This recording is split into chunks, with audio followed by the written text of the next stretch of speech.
Hello everyone, कैसे हो आप सब। मैं आशा करती हूँ आप सभी ठीक होंगे। मैं प्रगति शर्मा।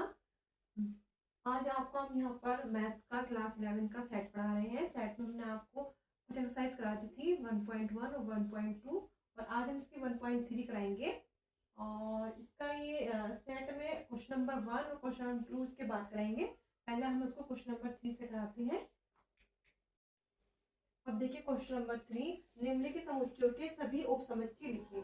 तो हमें उपसमुच्चय आपने फॉर्मूला बताया था कि उपसमुच्चय की संख्या का फॉर्मूला निकालने का फॉर्मूला क्या होता है 2 की पावर n 2 की पावर n। अब देखिए यहाँ पर हमने फर्स्ट क्वेश्चन है a मतलब ब्रैकेट में a, तो n की वैल्यू कितनी है यहाँ पर 1। तो उपसमुच्चयों की संख्या बराबर 2 की पावर n की वैल्यू कितना रखते हैं 1 तो इक्वल टू 2। तो इसका मतलब एक तो हो जाएगा 5 और दूसरा हो जाएगा क्या जो होता है अपना a। ठीक ऐसे दूसरा देखिए इसमें n की वैल्यू कितनी है यहाँ पर 2। तो बताइए उपसमुच्चयों की संख्या, उपसमुच्चयों की संख्या यहाँ पर कितनी आएगी 2 की पावर n। इसका मतलब 2 की पावर n का मतलब क्या है 2 की पावर 2। 2 की पावर 2 कितना हो जाएगा यहाँ पर 4। तो 4 बताइए क्या होगा, एक तो 5 हो जाएगा, दूसरा एक a फिर b फिर आएगा फिर a कॉमा b कंप्लीट। ठीक है ये हो गया यहाँ पर। नेक्स्ट बताइए इसमें n की वैल्यू कितनी है 1 2 3। एन क्या है यहाँ पर अवयव, अवयवों की संख्या कितनी है यहाँ पर 3। तो बताइए उपसमुच्चयों की संख्या, उपसमुच्चयों की संख्या इक्वल टू 2 की पावर n मतलब 2 की पावर 3। 2 की पावर 3 कितना होगा 2 2 जा 4 4 2 जा 8। अब देखिए यहाँ पर क्या क्या आएगा, एक आएगा 5, दूसरा 1। देखिए सबको लिख दीजिए बारी बारी से 2 3 यहाँ तक लिख दिया। अब हम क्या लिखेंगे, अब दो को लेके चलेंगे 1 2 फिर 2 3 फिर लास्ट से आगे 3 1। ठीक है अब बताइए अब फिर कितना है यहाँ पर 1 2 ठीक। अब ये काउंट कर लीजिए 8 है 1 2 3 4 5 6 7 8। ठीक अब चलिए 5 इसमें n की वैल्यू कितनी है 0 कुछ नहीं है, इसलिए उपसमुच्चयों की संख्या, उपसमुच्चयों की संख्या बराबर 2 की पावर n मतलब 2 की पावर 0। इसकी मतलब कितनी है 1। इसका आंसर कितना हो गया 1। इसको हम लिख देंगे 5 खुद है अपने आप ही, इसका मतलब 5। ठीक इसको हम ऐसे भी लिख सकते हैं, ऐसे लिख लो इसको। ठीक है अब नेक्स्ट, अब यहाँ पर आइए p ऑफ a के कितने अवयव हैं यदि a इक्वल टू 5।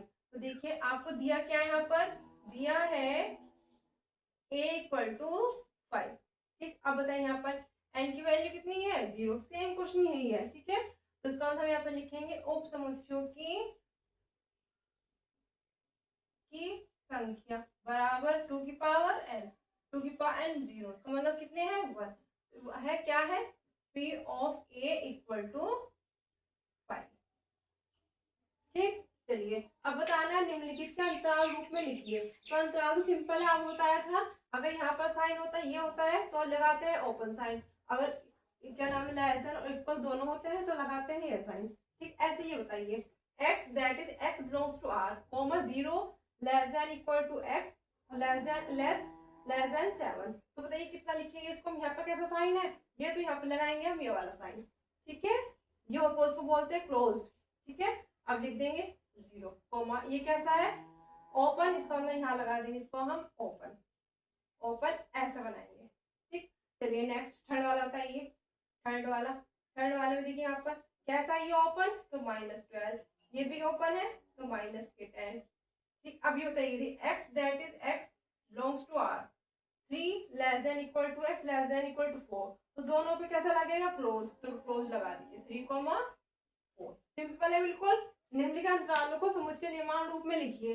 तो -3 0 देखो ओपन लगाए समझ ओपन, तो x that is x belongs to r -3 less than x less than 0। अब यहाँ पर कैसा दोनों क्लोज है तो क्लोज लगा देंगे।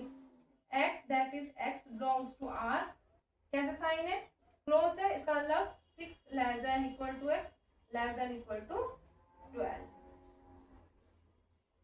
ठीक चलिए नेक्स्ट, पहले ओपन है फिर क्लोज है तो लगाइए x belongs to r comma open है तो इसका मतलब ओपन है तो ऐसा कर देंगे और क्लोज है तो ऐसा।